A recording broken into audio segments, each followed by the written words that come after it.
The Chicago Bears and Jacksonville Jaguars are meeting in London, where Doug Pederson continues to try and coach for his job, and the Chicago Bears are trying to keep some positive momentum going now overseas.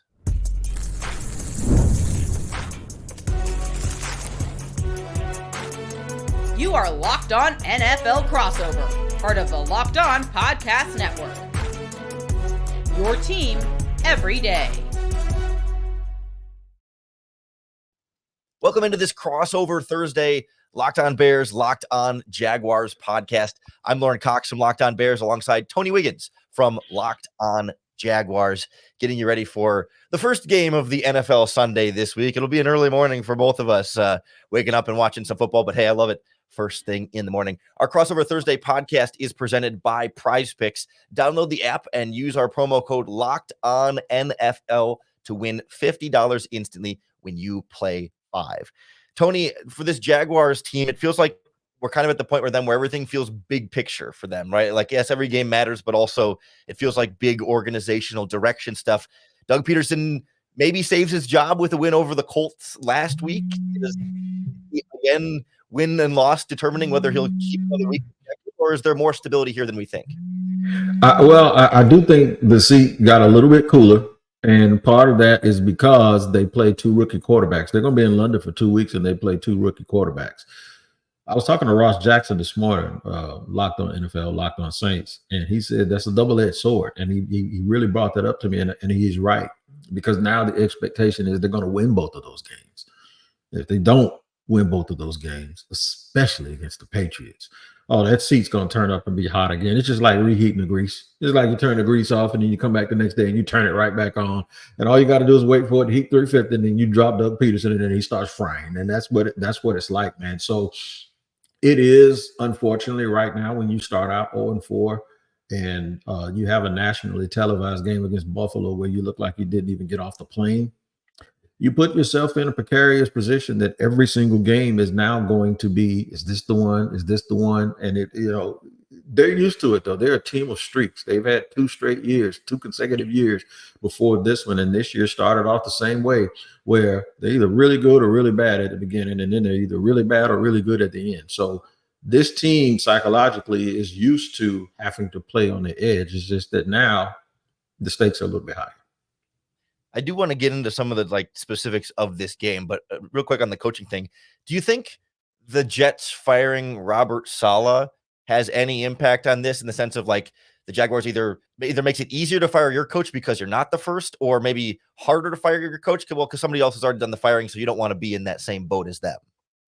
That's a good question, because this is a copycat league, but Shad Khan kind of moves a little bit differently with his firings. He never fires anybody when you think he should.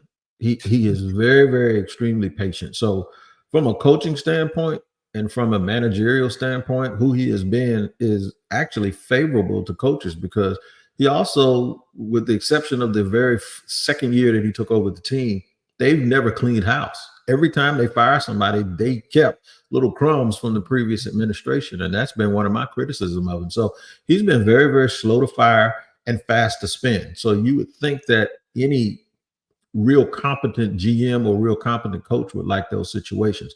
I don't think he's going to allow what has happened somewhere else to affect his decision more than anything. When that first happened, if that had happened the week before, when everybody was talking about Doug Pederson really, really being on the hot seat, then maybe the fans and maybe the people around here would go, oh, they beat us to the punch. But I think most people consider what happened in New York to be dysfunctional, especially with the way Aaron Rodgers has carried himself. So I don't think it'll have any impact on the Jacksonville Jaguars. The only thing that's going to impact whether or not people start calling for Doug Pederson to be brought to the guillotine like Ned Stark was in Game of Thrones is if they lose games that people really believe they should not lose, or if they lose a game that is reasonable to think that they had a chance to lose, like Buffalo, but they look like the team they looked against Buffalo where they were down 34-7 at halftime. Do you really feel like this is a game that the Jaguars feel like they should win easily? I know the spread is 1.5 points on FanDuel Sportsbook, and I think Chicago Bears fans are coming to this game going, oh, the 1-5 or the 1-4 Jacksonville Jaguars, I think a lot of Bears fans think that Chicago's going to clean up in this game and really not have too much trouble at all with Jacksonville. But is the impression from Jacksonville quite different from that? It's not easy. The Jaguar fans don't expect anything to be easy. They're going to make everything hard. Last week, the game that they won, they scored 37 points. They made it hard. The coach tied the game up 34-34, and the Jaguars had to drive and go win the game at the end of the game. It was like the best offensive explosion you can imagine. Trayvon Walker had 3 sacks and probably caused another sack and had 2 almost sacks. So all of these number 1 picks were playing well, and then the draft picks, Tank Bigsby and all of these dudes, second-year players, everybody did what everybody's been waiting for them to do forever. And then all of a sudden, Joe Flacco comes out there looking like Joe Montana and Tom Brady combined in the fourth quarter. And then it's like, we're just happy to get out with a victory. But if folks have really watched the Jaguars play, they've only played 1 really bad game. Well, no, they played 2. But they didn't have a chance in hell to beat Buffalo. They were just out-schemed everything. It was terrible. They should have beat Cleveland, but they played poorly in that game also, but they still had a chance to win it at the very end. And then Miami, they were Travis Etienne fumble going into the end zone from being up 24-7 with 2 minutes left to go in the third. Once that fumble happened, Miami got all the momentum, and they lost 20-17 on a walk-off field goal. So in Houston, they had the lead with 1 minute to go on the road. This team has not played terribly all game. It's just that when they played well during the game, and then when things didn't go well, it really went bad. So it's been a tale of 2 different teams within the game. This past weekend, they were playing well, and when a team hit them back in the face, you were sitting there wondering, okay, are y'all going to buckle like you always do? Nope. They got the ball. They stayed aggressive offensively, and they were able to finish the game. So that was the difference, man. They haven't played games where they have not been competitive for their 5 games. So no, nothing's going to come easy. And I think the Bears present their own challenges to Jacksonville. I'm sure we'll get into that in a little bit, but it's not going to be easy. Nobody around here expects easy. The Jaguar fans don't care. It could be 14-13. It could be 16-13. It could be 17-16 as long as they win. It sounds like Jaguars might get tight end Evan Engram back this week. I mean, nothing official as we're recording this podcast, but I guess what do you know about his injury situation and what kind of an impact could he have if he is able to go on Sunday? Hamstrings, and you know how they go. They said he possibly could have played last week, but they took an extra week, and I think precaution with hamstrings and high ankle sprains and groin injuries, things like that, it's really, really tedious because you sit there and put a guy on the shelf for 3 weeks, and then all of a sudden you bring him back too quickly, and all it takes is just one bad move. Especially on turf that they're not used to, which, gets a little damp sometimes in London, and maybe they're not used to the surface. I think they held him out, and now I think he's ready to go. And hopefully his impact will be, it's not going to be the 100-ball Evan Engram impact from last year, because now they have Brian Thomas Jr., and they invested in Gabe Davis, and Christian Kirk is healthy, and now they have 2-headed monster at running back. And then the other tight ends, Brenton Strange, those guys have developed a little bit. So he won't get all of those catches, but now even if he gets 50 or 60 catches the rest of the way, if he's doing that for a team where they're spreading the ball around, then that's better. That means they win more games. His stats go down, but his effectiveness remains the same. Well, if he plays, he might be the best tight end the Bears have played all year, because they really just haven't played a team with talented tight end. So that should be a fun matchup to get into in this game. We'll turn our attention to the storylines for Chicago, traveling to London for the first time in a few years and hoping to build up some of the momentum they've had the last couple of weeks as we continue our crossover Thursday Locked On Bears, Locked On Jaguars podcast. This crossover Thursday podcast is brought to you by our friends at Z-Biotics. Z-Biotics pre-alcohol probiotic drink is the world's first genetically engineered probiotic. It was invented by PhD scientists to tackle rough mornings after drinking. Here's how it works. When you drink, alcohol gets converted into a toxic byproduct in your gut. And it's this byproduct, not dehydration, that's to blame for your rough next day. Pre-alcohol from Z-Biotics produces an enzyme to break down this byproduct. You just got to remember to make Z-Biotics your first drink of the night. Drink responsibly, and you'll feel your best tomorrow. My girlfriend actually takes this stuff all the time, and it's a huge difference for her. She gets pretty bad hangovers after a long night of drinking. But the next day, I noticed a difference every single time. It's really easy to use. You just drink it before you drink. For best results, make it your first drink of the night. Of course, you want to pace yourself and hydrate over the course of the night, get a good night's sleep. But then the next day, you can wake up feeling refreshed and ready to take on the day. Go to zbiotics.com/lockedonnfl to learn more and get 15% off your first order when you use our promo code LOCKEDONNFL at checkout. Z-Biotics is backed with 100% money-back guarantee. So if you're unsatisfied for any reason, they'll refund your money, no questions asked. Remember to head to zbiotics.com/lockedonnfl and use the code LOCKEDONNFL at checkout for 15% off. Our Crossover Thursday podcast is also brought to you by Game Time. Game Time is the best way to get tickets for all of your favorite live events. Whether it's a Bears-Jaguars game in London or, seeing your team at home more, in your state, or you can go to concerts, comedy shows, theater events, you name it, they've got all of your live ticket needs at Game Time. I use the app all the time. I'm seeing a couple of comedians later this month, Mike Birbiglia and Lewis Black, and I got my tickets on the Game Time app on my phone. What I love about Game Time is that you can see your view from your seat in the venue before you buy your ticket. So you know exactly what you're going to get with your ticket purchase. And you can also turn on all-in pricing. So there aren't any added fees at the end of the checkout process. And you know exactly how much you're going to pay when you make that ticket purchase. That's why we say you can take the guesswork out of buying tickets with Game Time.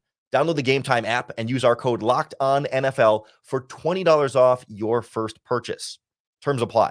Again, create an account and redeem our code LOCKEDONNFL for $20 off. Download Game Time today. What time is it? Game time.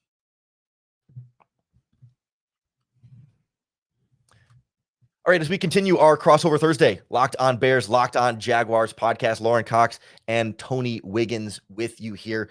Tony, we were talking about a little bit here. I think Bears fans are coming into this with an expectation of newfound confidence. And it's been kind of a roller coaster season for the Bears where they started out week one with a win, but it felt really ugly. Then they lost a couple of games and it felt like the sky was falling. And all of a sudden, 2 more games later, we're back and everything's fine, nothing to worry about. So I think the truth ends up landing somewhere in the middle here. And the Jaguars could be another good test of what kind of progress they're actually making.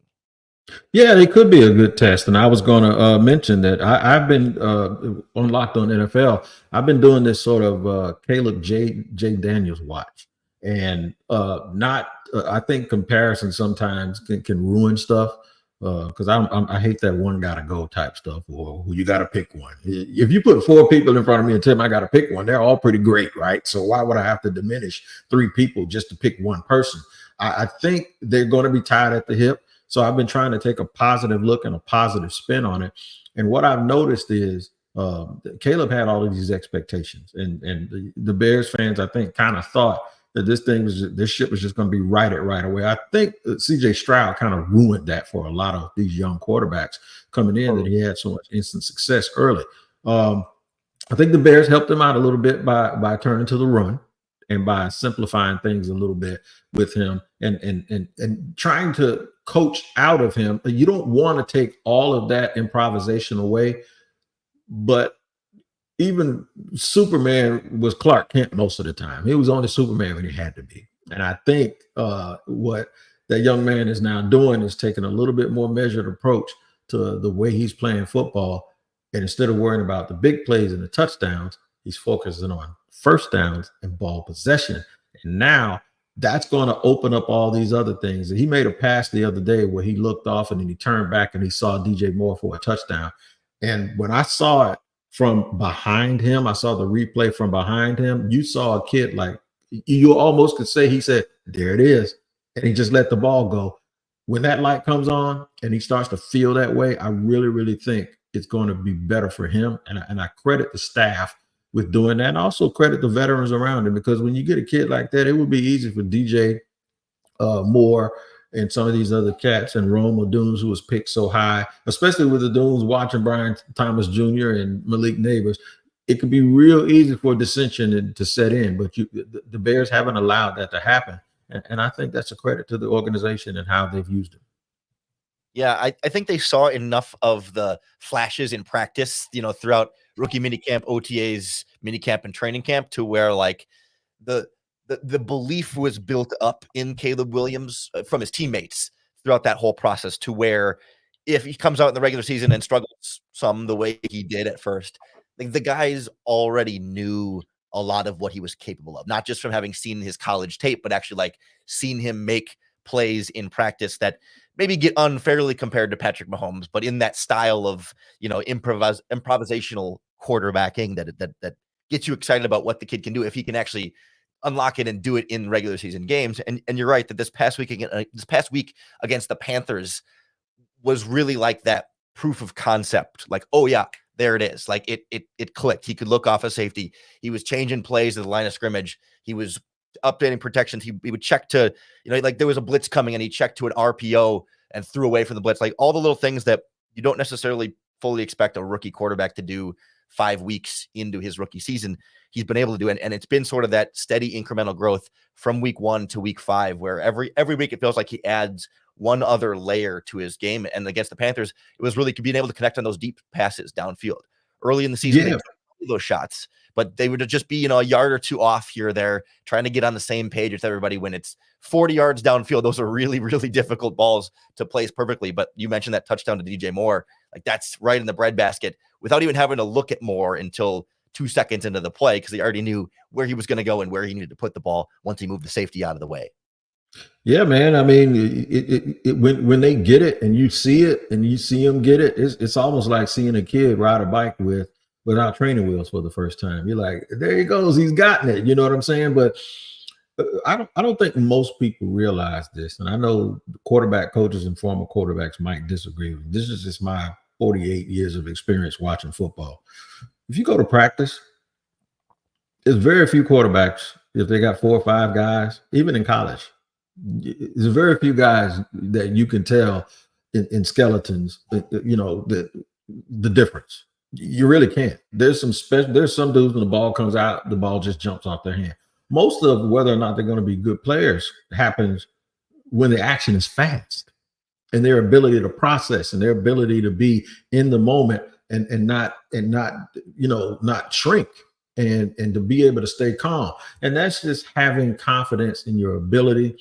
It's almost like being a dude that's a 7th degree black belt in Taekwondo, and you walk into a bar and everybody looks mean. You don't care. You know what I'm saying? You don't have to announce yourself. And I think really, really talented players, when they really get into that hot spot where it looks like he's turned that corner to get to, he's like that guy. He understands exactly who he is and what he is. I'm more interested though in what have they done around him in terms of how is that offensive line, and then how have them turned into the running backs. They got a plethora of running backs on their team. How have them turned into those running backs really, really allowed him to slow down his process a little bit and let himself catch up to the game?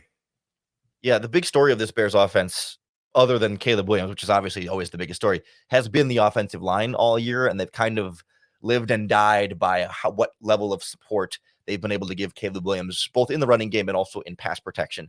And that's part of why everything looks so great against Jacksonville, or against Carolina last week, is because Panthers have one of the worst pass rushes in football, and Caleb had plenty of time to throw all game in that pocket. It reminds me like when Jaden Daniels had that huge game earlier this season where he completed some crazy percentage of his passes and dominated. He'd been barely under pressure all game against, I think, the Bengals in that game, because they just had no pass rush getting after him. So it's easy to look great as a quarterback when there's not really much duress for you to work with. But earlier in the season against the Titans and the Texans, like, those defensive lines manhandled the Bears up front, and Caleb was under pressure a lot and had to take a little bit more of what the defense was giving him and check it down a lot more. And they couldn't run the ball, so they became one-dimensional. And he threw over 50 passes against the Indianapolis Colts, who had one of the worst run defenses in football, but the Bears couldn't get the running game going against them. Yeah, I think over time, this group has settled in a little bit more. They've built some of that cohesion. They've made a couple of little changes to the lineup that changed out the right guard, and that seems to have made some improvement here. But also it's just quality of opponent that has been a big factor for them. And the Bears are kind of hoping that the confidence that the line has built against lesser opponents can help them maybe play a little bit better when you get a Jaguars defensive line that certainly they've invested a lot of resources in building that group up front, even if I know they've underachieved at times. Yeah, you guys have done a good job against the run this year. Um, haven't you? Who's the big defensive tackle? Is it Gervon Dexter? I believe. Dexter's the Florida kid, but their nose tackle Andrew Billings has been the real superstar up front. He's having Billings was good. He was good coming out of college, man. I remember him. He was like built like a fire hydrant. He bounced around a little bit. I know he was with Cincinnati for a lot of years. I loved him coming out in the draft, man. He was at Baylor. I remember him. He was so quick off the ball. You couldn't tell me he wasn't going to be good. I'm surprised it took him this long to be a really, really good player. It helps when you put Montez Sweat with him and a really good secondary behind him, so he can get after the quarterback a little bit and try and keep his linebackers clean too, because he does a lot of that dirty work that you don't get the statistical credit for here. But it's been really fun to watch his emergence. He even dropped back into coverage on one play against the Panthers and took away a route from Andy Dalton, and Dalton was looking to throw the underneath route, and Billings stepped in the way, and the big fire hydrant, like you said, is just taking up space in the middle of the field. It was fun to watch. Yeah, man. If he'd have got an interception, he'd have looked like that dude for the Saints the other night, man. It looked like a soda machine was on the loose running down the sideline, right? Would have needed the oxygen mask at the end of that one. And sometimes I feel like I need the oxygen mask at the end of these crossover podcasts, Tony, because this is so much fun. We'll keep the fun rolling, and we'll get into some of our keys to victory and go through a game prediction as well as we continue our crossover Thursday Locked On Bears, Locked On Jaguars podcast. Our crossover Thursday is brought to you by FanDuel Sportsbook, America's #1 sportsbook. And right now, FanDuel is helping you start this season with a big return, because they're going to give you $200 in bonus bets guaranteed when you place your first $5 bet. Your bet doesn't even have to hit, doesn't have to be successful. They're going to throw $200 in bonus bets in your account either way. You just place that $5 bet on, say, this Bears-Jaguars game, where the Bears are 1.5-point favorites, technically at home, but in London at a neutral site. The money line is Jaguars plus 110 if you want the upset straight up, or the Bears plus 130 if you want the favorites straight up. And the over-under is set at 44.5 points on the point total. A $5 bet on any of those or any other sports, WNBA playoffs, Major League Baseball playoffs, got the hockey season starting up, basketball preseason's getting rolling too. I mean, they've got it all in FanDuel, all in their app that's safe, secure, and super easy to download. So to get your $200 in guaranteed bonus bets, visit FanDuel.com and download America's #1 sportsbook. Welcome into our crossover Thursday, Locked On Bears, Locked On Jaguars. Lauren Cox from Locked On Bears alongside Tony Wiggins from Locked On Jaguars. Want to let you know that crossover Thursday is presented by Prize Picks. Download the app and use our promo code LOCKEDONNFL to win $50 instantly when you play $5. Tony, when you look at the Jaguars coming to London, trying to keep some of this positive momentum going after the win over the Colts, what do they need to do to start a winning streak after a 4-game losing streak to begin the year? The first thing is to get over their Achilles heel, and that is converting on third down. They still didn't do that much against the Colts. Fortunately for them, they didn't get to a lot of third down situations. They were cooking. Trevor Lawrence had 28 out of 34, and he had 2 drops. So they were really, really cooking in the passing game. And then the running game with Tank Bigsby, they were really able to get a lot done, so they didn't get themselves in those long down and distance situations. And then the reverse is they got to get Chicago off the field on third down. I don't know if the Jaguars have played a game this year where they won time of possession. And when you don't win time of possession, that means less opportunities. And when teams take away possessions and it comes down to a game of limited possessions, it's the teams that are able to sustain drives in those situations that can put themselves in scoring position. So the Jaguars just have to take care of their opportunities and don't, obviously, the cliche over the years, we've been watching football a long time, is don't turn the ball over. So when they don't turn the ball over and when they don't go into these little funks where it's 3 and out, and then it's a 10-play drive on the other side, and then it's another 3 and out, that's where they get themselves in a world of hurt and a world of trouble. So the key is going to be making sure they get to the sticks and keep these drives going and don't turn the ball over in the short field. I can almost guarantee you that the Chicago Bears will get a turnover on the Jacksonville Jaguars. They've done it every single game this season, and most games they've gotten 2 or 3. They have been incredibly aggressive and opportunistic. And I guess I want to throw it back at you then. Okay, like if one of the keys to victory is avoiding the turnovers, how well do you think the Jaguars can overcome a turnover? Does it feel to you like a big turnover or 2 and then they're just done for? Or do you feel like based on some of the progress they've made and some of the close games they've been in, that maybe they're resilient enough that the turnover is not going to deflate everything and derail whatever progress they were building? Well, they just can't let multiple things happen and compound the problem. Football is a game of adversity. You're going to see it. You're going to get it at some point. Last week, it was stopping the big plays by the Colts. Early in the game, it was the quick passing game to Josh Downs. Late, it was Alex Pierce that was killing them and wearing them out. But they gave up 34 points. But the reason why they were able to overcome that and win is because they remained aggressive on offense, and the Colts had no answer for them. Too many times what happens with the Jaguars is they make a bad play and then the other team makes a good play and then the Jaguars don't get back on. And like, for instance, Miami, 17-7 at halftime, right? They were going up. They were using the clock. They had the time of possession working. They had a long drive all the way from their own 4-yard line, got all the way inside of the 20-yard line. Travis Etienne was running the ball into the end zone, and Javon Holland for the Dolphins punched it out.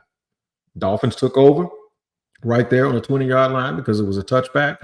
The next play, they threw an 80-yard touchdown to Tyreek Hill. Jaguars got the ball back and went 3 and out. Miami got the ball back, hit a big play to Jalen Waddle. Miami ties the game up. Then Miami gets the ball back again. The Jaguars have a chance to win it. They can't run the clock out. They go 3 and out. The Dolphins get the ball back with a minute to go. Bip, bip, bip, go down the field, kick a 53-yard field goal and leave. You have to be able to stop the bleeding. So, when you take that blow or you take that shot from the other team, you have to give them one back, and you have to find it in another area. That area last week was the pass rush. As much as Joe Flacco played well, I'm going to mention this until the Roosters come home because it seems like everyone doesn't want to mention it.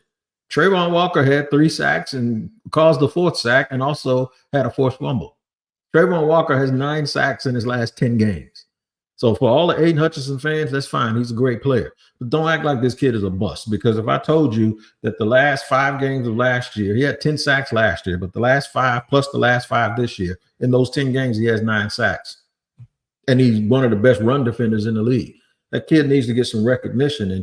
And he was one of the key reasons why they were able to turn this thing around last week and hold on, because he played well on that side of the ball and created some situations that were very, very difficult for the Colts. So whenever that adversity comes, they have to make sure it doesn't affect everything. The bleeding can't go everywhere. It can't be Murphy's Law where everything that can go wrong will go wrong. They have to make sure that, okay, we took that, but now we're going to give you something back on the other side. I'm glad you mentioned that pass rush playing so well last week, because that's going to be one of the keys for the Bears on offense, is like not letting that Jacksonville Jaguars pass rush derail what the Bears want to do on offense. So much of this Bears offensive success has lived and died by what the offensive line has done. They've played a lot better the last couple of weeks, but they've played some lower quality pass rushes on the other side. So this will be a big test of, like, is the Bears offensive line actually getting better? Are the younger players taking a step forward and just kind of settling in a little bit more? Or did they build up maybe some unwarranted confidence against opponents that just weren't able to test them in some of the same ways? Because if the Bears can still run the ball well against Jacksonville, then they won't have to ask Caleb Williams to throw it 50 times. He can take it easy and not have to force anything downfield or try and do too much, and just let the offense come to him a little bit more. That's what we've seen the last couple of weeks, but I think the Jaguars are going to test some things in the other direction there. Certainly defensively, I mean, it's kind of the inverse of what we talked about. It's the turnovers. Get 1 or 2, whether it's an interception, a strip sack, a forced fumble on somebody. The Bears will get at least 1, and I think if they can get a second one to give that extra possession to the offense, they should be able to cruise and feel pretty good about this overall, like, team formula of, like, don't make life so hard on Caleb Williams. Let's take how the team goes, and the defense can carry a lot of the load there. Question, is this their first trip to London? No, the Bears did London quite a few years. It's the first trip under Matt Eberflus. So not organizationally, but coaching staff, yes. And they flew in early. They flew in Monday, so they're spending all week in London to acclimate to the time and practice over there. Yeah, well, the Jaguars ain't left yet. They're supposed to leave tomorrow. I don't know if they're going to change that because of this nasty storm that is brewing and coming towards the state of Florida. But they know how to handle this trip. They know how to handle the 9:30 start. I think that does play a little bit of a factor in the fact that they've done this before, because teams don't like to do stuff. All those West Coast teams that come play these 1 o'clock games, they hate it, because teams, there's a certain way that they're used, their workflow is a certain way. The Jaguars are used to this. So if there's a little bit of an advantage in that respect, I think I'll give it to Jacksonville. But I'm also being a little bit of a homer too. So Well, yeah, I mean, more than anything, rookie quarterback trying London for the first time compared to Trevor Lawrence doing London for, I don't know what number it's been, but a handful of times now. Like there's definitely going to be an advantage there for the Jaguars. What are you sort of thinking for a score? How close do you think this one ends up being? 27-16 Jacksonville.